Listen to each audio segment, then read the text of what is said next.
going to give you the instructions for this test. I'll introduce each part of the test and give you time to read the questions. This test has 3 parts. In each part, you'll hear a number of different extracts. At the start of each extract, you'll hear this sound. You'll hear each extract once only. Remember, while you're listening, write your answers on the question paper. At the end of the test, you'll have 5 minutes to transfer your answers onto the separate answer sheet. Part A. In this part of the test, you'll hear 2 different extracts. In each extract, a health professional is talking to a patient. For questions 1 to 24, complete the notes with information you hear. Now turn over and look at the notes for extract 1.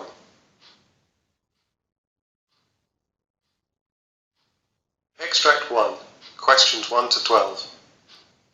You hear a foundation doctor talking to a recently admitted patient called Roy Miller. For questions 13 to 24, complete the notes with a word or short phrase.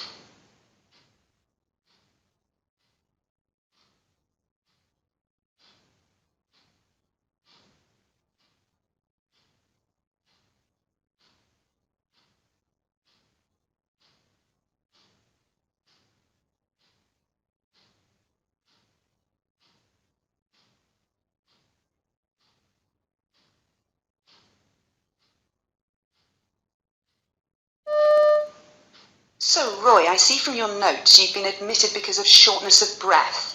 Can you tell me more about that, please? Yeah, well, it started last week. I noticed that getting up the stairs was more of an effort, and I found that I had to pause on the way to catch my breath. Right. I did used to get a little out of breath, but it's definitely gotten worse. I normally manage to go shopping with my wife, and we walk to the shops and back. I generally have to have a little rest, but now everything is just taking me longer. I feel weary, you know? And I've got this cough. It's like a barking thing that I just can't shift. It's worse at night when I'm lying down and I get a bit wheezy. I'm just really tired because it keeps me awake for most of the night. My wife has been sleeping in the spare room because it's keeping her awake. I've also sort of been bringing things up when coughing. Without being too graphic, it's quite thick. It's a sort of dirty green color, I suppose. Right. It wasn't like that at the beginning of last week. It was just clear. But over the last couple of days, I've noticed it's changed color, and I'm coughing up a lot more. My wife was starting to get worried, so she made me an appointment with our doctor, and then he sent me here. Okay, Roy. Do you have any other symptoms? Yeah, I was really hot yesterday, and I thought it was because the heating was on. But my wife hadn't turned it on. Then the next minute I was shivering. I guess I'm feverish. It sounds like you've been really suffering. Have you got any other medical conditions? Well, I was diagnosed with this lung condition last year. I've forgotten the name of it. Hold on. Hang on, I'll get it. COPD, is that it? Yeah. Well, anyway, they told me that my lungs weren't working as well as they could be because I used to be a smoker. Right. But I quit about 6 years ago. To be honest, I think it was because I worked in the mines and it was really dusty. Either way, I've got it, and it makes me a bit breathless, but nothing like this. Right. And I also get gout from time to time, and I take something called allopurinol or something.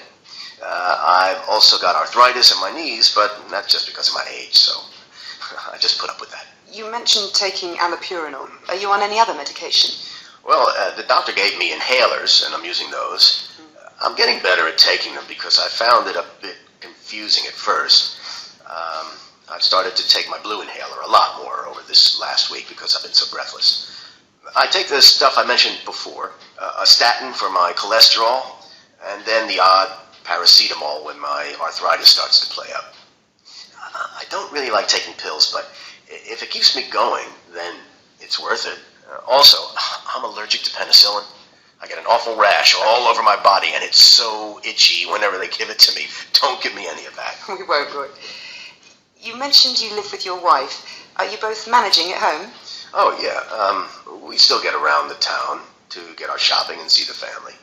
The stairs are starting to get a bit much now, so we're thinking about moving into a bungalow, but we haven't started looking yet. Okay, that's good. Have you got any ideas as to what might be going on? Well, I think it might be a chest infection because it's just getting worse. I just want to start feeling better. Of course, Roy. It does sound like that might be the case, but we'll start doing some tests to make sure and begin treatment.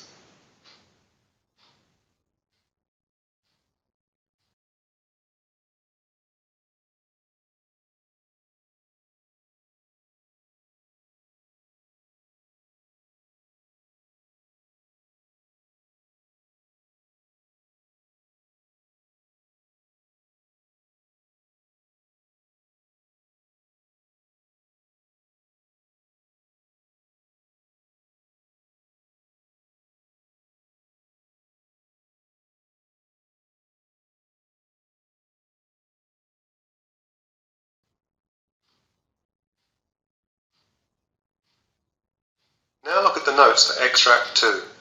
Extract 2, questions 13 to 24. You hear an optometrist talking to a patient called Marsha Samarina. For questions 13 to 24, complete the notes with a word or short phrase.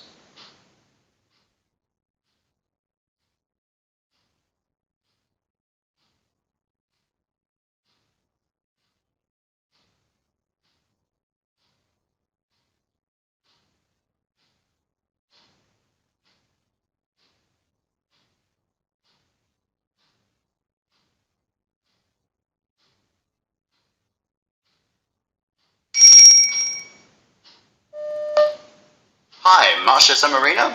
I'm Dr. Colshaw. I understand that you've been experiencing some issues with your left eye. Yeah, that's right. Okay, are you able to tell me a bit about what's been happening?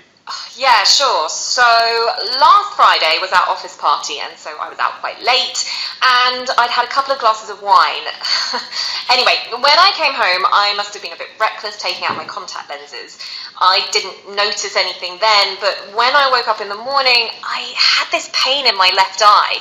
It felt like there was something stuck in it. Also, I had a headache. I'm not sure if that's because I was straining my eyes. My eye was also watering loads, and it was kind of like what happens when you chop up onions. Anyway, I thought I'd just sort of keep blinking, and whatever was in my eye would work its way out. So, well, I did that for a bit, but I was getting more and more worried. I went to ask my roommate if she could see anything in my eye, and she said my eye was swollen, and she thought we should go to the hospital and get it checked out. So we went to the ED, and thankfully my roommate was able to get the day off work, so she drove me there. Oh, the pain was also so terrible that I couldn't concentrate. I don't know what I would have done without her help.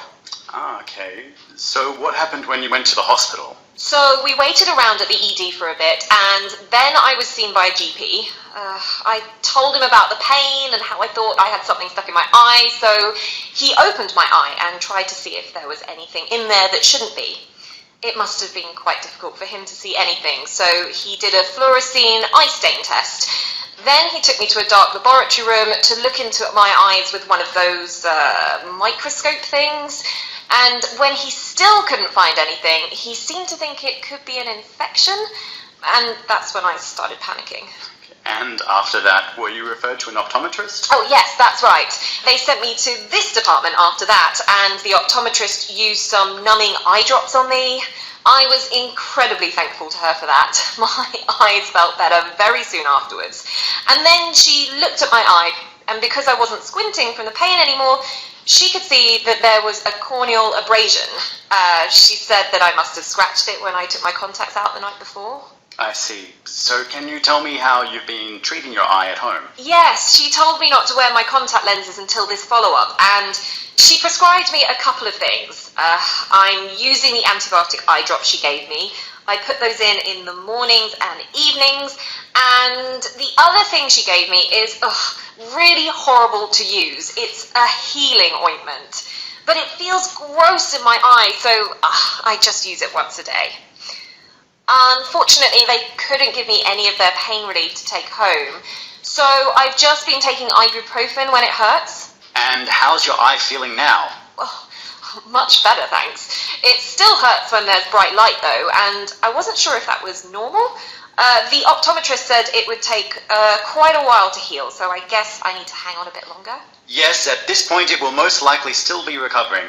Do you mind if I take a close look at your eye now? If you can just take your glasses off.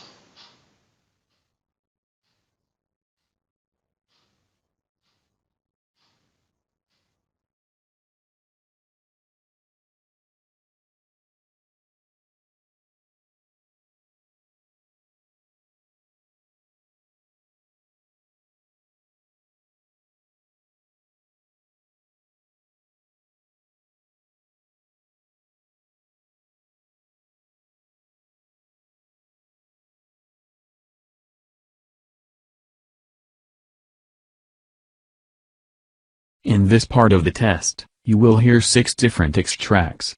In each extract, you will hear people talking in a different healthcare setting.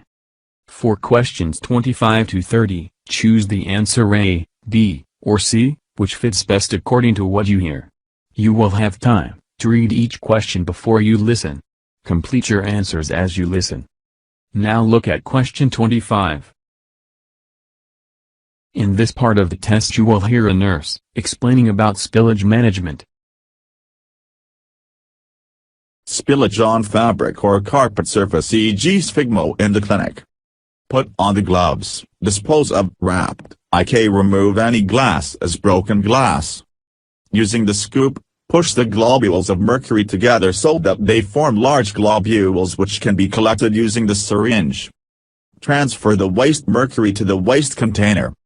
When only the small globules of mercury remain, take the alloy wool and pull off piece about 2.5 cm, 1 inch, in diameter. Using the alloy wool like cotton wool bud, dab it onto the remaining mercury. Allow the wool to remain in contact with the mercury. Do not press hard or you may force the mercury into the pile of the fabric.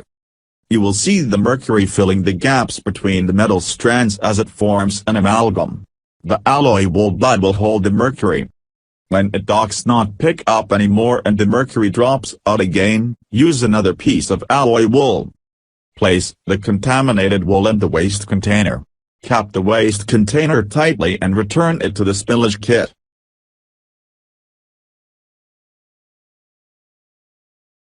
Now you will hear a talk about venous catheter care. To prevent infection, anything that touches the exit site of the CVC and anything that goes into the CVC must be sterile. Your nurse will show you how to care for the CVC properly. The following guidelines are helpful in preventing infection. Do not let the CVC exit site get wet until it is well healed. You may shower 72 hours after the catheter has been inserted. When you bath or shower, you must cover the site with waterproof material, such as household plastic wrap, taped over the dressing and injection caps. Do not submerge the CVC site or caps below the level of water in a bathtub, hot tub, or swimming pool. Store CVC supplies in a clean, dry place such as a shelf in a closet or a drawer. Always clean your work area with alcohol and let it to dry completely before setting up your supplies. Or you can cover the area with clean paper towels. Use only sterile supplies. Open all packages carefully without touching the contents. Handle dressings only at the edges. Never touch the open end of the CVC when the cap has been removed. Never touch the end of the needle-less cannula or the end of the open syringe. If this happens accidentally, use a new cannula or syringe. Never use scissors, pins, or sharp objects near the CVC or other tubing. The catheter could be damaged easily. If your catheter has a clamp, keep it clamped when not in use. Some CVCs show where the clamp must be placed. If your CVC does not show the clamp location, ask your nurse to show you where to clamp. Remember to wash your hands thoroughly before and after working with the CVC.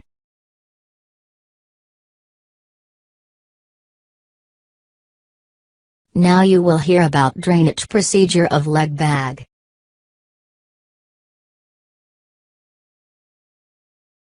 A leg bag is a urine collection bag that is strapped to your leg. It is smaller than the bag that you may use at night. This smaller bag allows you to move around more easily. However, you must empty the leg bag every 3 to 4 hours. To drain the bag, follow these steps. Wash your hands with soap and water. Unfasten the lower leg strap. Remove the cap and open the clamp. Do not touch the drain port with your fingers or allow it to touch the urine measuring container or toilet seat. If you are supposed to measure the urine, drain it into a container that is being used only for this purpose.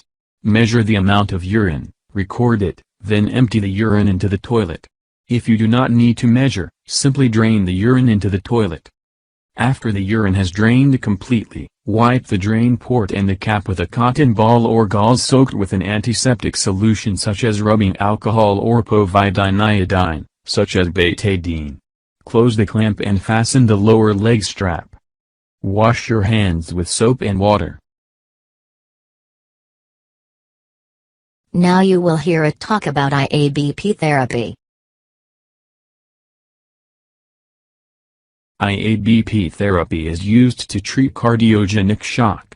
That's when your heart can't pump enough blood to meet the needs of your body. Some heart problems can cause cardiogenic shock. These include unstable angina, heart attack, certain abnormal heart rhythms, heart failure, heart defects. You may also need an IABP if you have a certain medical procedure. For example, you may need it if you have a percutaneous coronary intervention. This procedure opens a blocked artery in the heart. You also might benefit from an IABP if you have heart surgery. In some cases, you might not be able to use an IABP, even if your heart can't pump enough blood. For example, people with a leaky aortic valve can't safely use an IABP. Those with aortic aneurysms also can't benefit from the therapy. Now you will hear about postoperative complications. The causes of vomiting after surgery are many, and can be best determined by establishing the relationship between onset of vomiting and the time of the operation. The two most common causes of postoperative vomiting are drug-induced and gut atony. Vomiting that occurs in the immediate postoperative period is usually drug-related.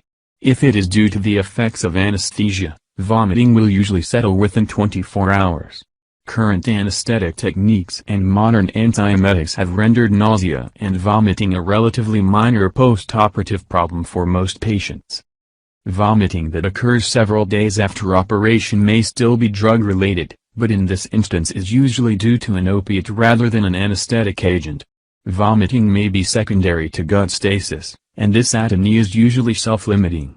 If prolonged, a prokinetic agent can be effective. If vomiting starts 7 days or so after abdominal surgery, a mechanical cause for the problem should be considered. Now you will hear about ABG sample collection. Palpate the radial artery with your non-dominant hand's index finger around 1 cm proximal to the planned puncture site, avoiding directly touching the planned puncture site that you have just cleaned. Warn the patient you are going to insert the needle. Holding the ABG syringe like a dart, insert the ABG needle through the skin at an angle of 45 degrees over the point of maximal radial artery pulsation, which you identified during palpation. Advance the needle into the radial artery until you observe blood flash back into the ABG syringe. The syringe should then begin to self-fill in a pulsatile manner. Do not pull back the syringe plunger. Once the required amount of blood has been collected, remove the needle and apply immediate firm pressure over the puncture site with some gauze. Engage the needle safety guard. Remove the ABG needle from the syringe and discard safely into a sharps bin. Place a cap onto the ABG syringe and label the sample.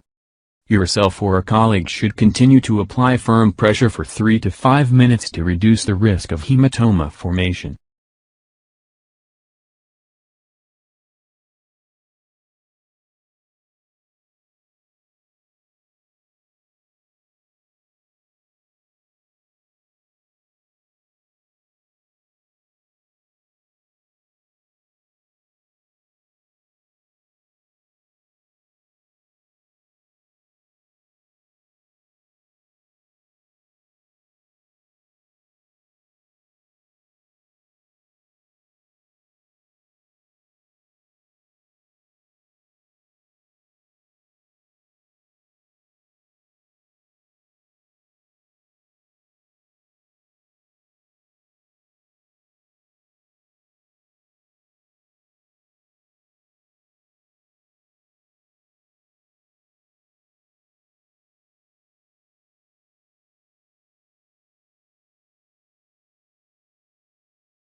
That is the end of Part B.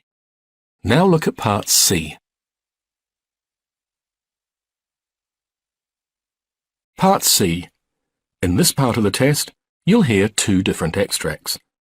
In each extract, you'll hear health professionals talking about aspects of their work. For questions 31 to 42, choose the answer A, B, or C, which fits best according to what you hear. Complete your answers as you listen. Now look at Extract 1. Extract 1, questions 31 to 36.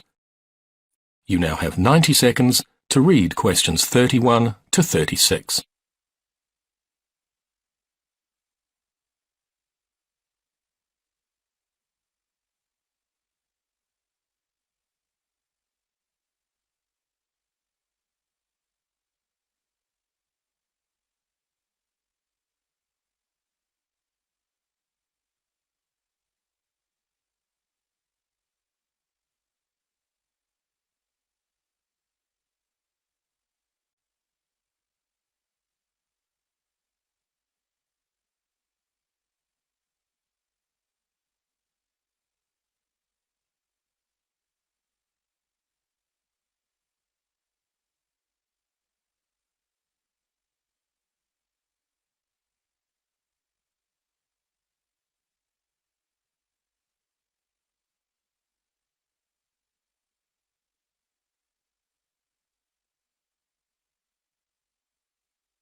I'm joined by Dr. Robin Steinhorn from Children's National, and we're here to discuss her talk on BPD-associated pulmonary hypertension. Welcome, Dr. Steinhorn. Thank you. Thank you so much for being here. Can you tell us what was the main objective of your talk? Well, I think in my talk, with the brief time I had, was to increase awareness of how common pulmonary hypertension is in preterm babies, both early in those babies that have severe hypoxemic respiratory failure, and later on associated with their bronchopulmonary dysplasia. To follow up, how common is it in these preterm babies? So in preterm babies, about 2% of them will have significant pulmonary hypertension in the first week of life, some so significant that it is life-threatening, and detecting it and treating it can be life-saving. More commonly, though, we see pulmonary hypertension associated with bronchopulmonary dysplasia when it's diagnosed at 36 weeks postmenstrual age. And in that population, in particular those babies that have moderate or severe BPD, we'll see pulmonary hypertension in anywhere from 10 to 40% of those infants. How would you say is the best way to detect this pulmonary hypertension in the early onset group, these preemies who get it early? So the answer would be the same for both groups, and I think it would be 2 things. First is being aware that this condition exists, and because you're not going to find what you don't look for, the best way to screen is with a cardiac echo. Now you have to really work with your cardiology team because pulmonary hypertension can be diagnosed with a tricuspid regurgitant jet, sort of that traditional way, but there are other more subtle signs: septal flattening, right ventricular hypertrophy, right ventricular dilation can also be signs of pulmonary hypertension. This early group can also be important because what Pete Marani and Steve Abman have showed us is that if we see pulmonary hypertension, even these subtle signs in that first week of life, it's a powerful predictor of later lung disease and later pulmonary hypertension. And if we diagnose pulmonary hypertension in these preemie babies, in your opinion, what's the best way to treat this pulmonary hypertension? Great question, and one that we really don't have good answers for. In the first few days of life, if you have a preterm baby who doesn't have much parenchymal lung disease, or you've treated it and the lung looks fine, and that baby still has life-threatening hypoxemia, our recommendation would be to give a brief course of inhaled nitric oxide. We know that 90% of the babies will respond with an improvement in oxygenation, and survival is about 80% in what is clearly a very high risk, very ill population. What we don't really know is later on in that child who has BPD-associated pulmonary hypertension, what is the best course of treatment. We do recommend considering treatment for babies who have significant pH, so pulmonary arterial pressure that is more than half, often more than 2/3 systemic, starting with monotherapy. Sildenafil, Bosentan tend to be the two most common choices. But what we don't know is the length of therapy, and none of this has been optimized yet through randomized trials. That's true. What would you say, Dr. Steinhorn, is the overall main point that you would like the audience to take away from your talk? So I think there's a couple of points, is to tune your eye to the possibility of pulmonary hypertension. The preterm lung is disrupted not only in its parenchymal development, but in its vascular development as well. And so this is a very high-risk population. I think to consider pulmonary hypertension as a cause of hypoxemia, both early and late. And third, to remember this is a team sport. That in particular, these children with severe BPD, you're going to need a team that is very expert, not only in the lung support, but the pulmonary vascular support. So a cardiologist, ideally one that has expertise in pulmonary hypertension. That's great. And how about, I know there's a lot we don't know about pulmonary hypertension in the preemie population, so where do we go from here? Well, my hope is that increased awareness will inspire our community to come together and do the trials we most need. To me, it's pretty shocking that of all the drugs that are available for pulmonary hypertension, only one is approved in children at all, and that's Bosentan. So developing that evidence base for what drugs we should use and when for children who clearly are at high risk, I think that's a really important problem to solve, and I hope the neonatologists here will participate in trials when they begin.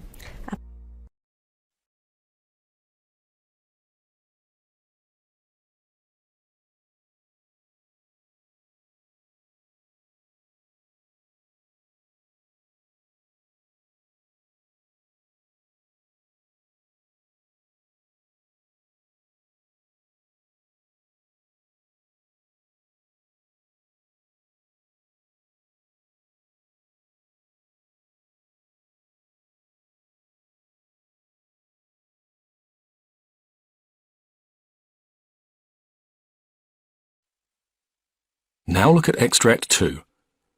Extract 2, questions 37 to 42. You now have 90 seconds to read questions 37 to 42.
We've been studying a disorder called seasonal affective disorder. Norman Rosenthal first identified this disorder in the mid-80s. The theory is that a decrease in light during the long winter months may be responsible for triggering a chemical imbalance that in turn may cause depression among those people with a predisposition to depression. Supposedly there's an area of the brain called the suprachiasmatic nucleus, which is very close to the retina of the eye. So this area of the brain responds to light by sending a signal to the pineal gland, and the signal causes the gland to suppress the secretion of a hormone called melatonin. To make a long story short, the more light, the less melatonin in the blood. Okay, the acronym for seasonal affective disorder that's being used in the field is SAD. We didn't come up with that, and in fact, I personally think that it's an inappropriate way to refer to such a serious type of depression, since it sounds rather mild, and seasonal affective disorder can be a very severe and debilitating disorder for some people. In fact, in extreme cases, it's life-threatening when patients become suicidal. So anyway, as you can appreciate, the winter here is very dark, cold, and gray. By spring, almost everyone's tired of the gloom, but for some people, those suffering with seasonal affective disorder, it can be a serious problem. People with seasonal affective disorder experience deep and prolonged depression throughout the winter months, with what looks like a spontaneous alleviation of the condition when spring arrives. Before the disorder was identified, it was rather a mystery for friends and family, since the depression appeared to vanish only to return several months later. Now, although previous research isn't conclusive, we do know that younger people, especially younger women, these women are at a higher risk for developing the disorder and for being affected by it in a more severe form. If I recall, about 75% of those affected are women, with a typical age of onset about 30 years old. Other factors that contribute to the problem, apart from the long dark days, of course, these factors include heredity and stress. What are the symptoms? Well, the usual spectrum of problems associated with depression: anxiety, lack of concentration, a tendency to sleep more and eat more, cravings for food with a high sugar content. This may be accompanied by weight gain. On the other hand, some people actually lose their appetites and tend to lose a significant amount of weight. We also see lower energy levels, and for some people, a dull headache may accompany the problem. So, building on the research studies that identified the symptoms of seasonal affective disorder and the high-risk profile, we decided to undertake a longitudinal study of 120 subjects, and our research is really focusing on therapies that might help those people affected by SAD. Traditionally, psychotherapy has been used to identify and modify behaviors that contribute to depression, and it's been somewhat successful with patients identified with seasonal affective disorder, especially when used in combination with relaxation and stress reduction therapies. Antidepressant drug therapy has also been proven to reduce depression in studies of people who had seasonal disorders. But we've been using phototherapy almost exclusively with the subjects in our studies. It's very simple, really. We've supplied each subject with a light box that provides the same type of natural lighting that would normally be shining through the window during the spring and summer. The subjects have been instructed to turn on the light box for 2 hours and then simply go about their activities in the room where the box is placed. They're not supposed to use the box like a sun lamp, no staring into the light, either with the eyes closed or open. They just ignore it once it's turned on. So, although we're still evaluating our data from the first group of subjects, we have a few preliminary findings that I'll share with you today. First, we think that it's probably better to be exposed to the light box during the morning hours.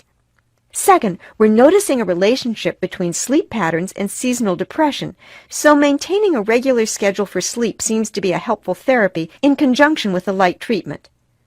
We're also fairly sure that the duration of light therapy can be modified for individuals. Some subjects who were exposed to the light for less than 2 hours did very well, while others showed no evidence of relief until they reestablished the 2-hour treatments. One interesting possibility that we're working on is whether fluorescent lights might work as well as full-spectrum light with the ultraviolet rays filtered out.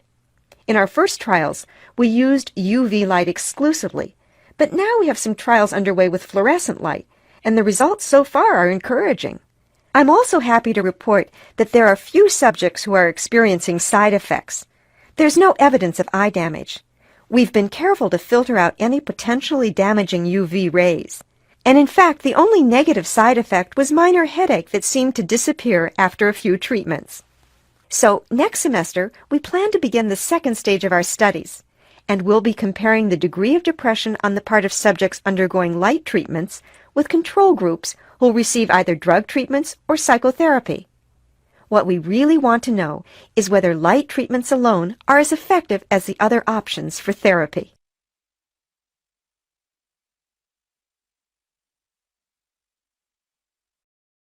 That is the end of Part C. You now have 2 minutes to check your answers.